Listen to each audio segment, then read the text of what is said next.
The Fairey Firefly is a British fighter aircraft used during World War II. This war machine was designed around the contemporary concept of a two-seat fleet strike fighter and was also a reconnaissance plane. The Firefly is the first aircraft of the new naval service in the Royal Canadian Navy.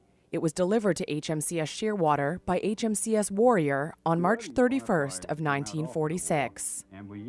The design proved to be sturdy, long-ranging, and docile in carrier operations. The Firefly FR-1 was the first strike fighter plane and formed the backbone of the Canadian naval aviation during its formative year, and it was later used for training purposes.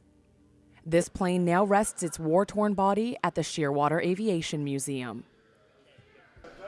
Chief Engineer John Weber has been at work on this aircraft for a good 17 years and is positive it will be restored in the next year. Well, we're certainly going to give it our best try. Whether it happens, we certainly hope it does. There's no reason why it shouldn't, unless we have some real show-stopping difficulties. But at this point in time, everything is still rolling along.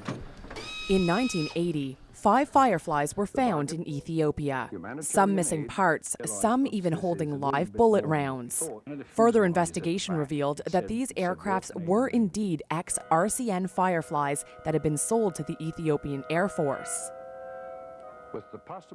Through a diplomatic agreement, the Ethiopian government donated the 2 best-preserved Fireflies to Canada.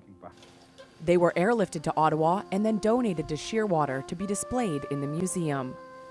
Taken piece by piece and flown to Halifax, the Firefly has been under reconstruction for the past 17 years. It was in pretty tired shape, plus it had been damaged en route, so it was a kind of a sad-looking little airplane when it got off the hurt. But it's great to see it come together. It'll be quite a challenge to fly something different.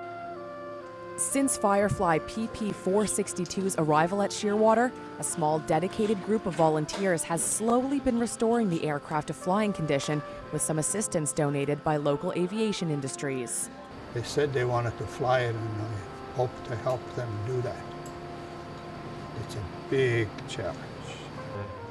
I thought I'd do something to volunteer, so I asked if they could use some help, and they said, yep, so here I am. The museum plans to have the Firefly up in the air by the end of 2010 to commemorate the Canadian Naval Centennial, symbolizing a full circle back to the beginning of naval air for the Navy's 100-year celebration.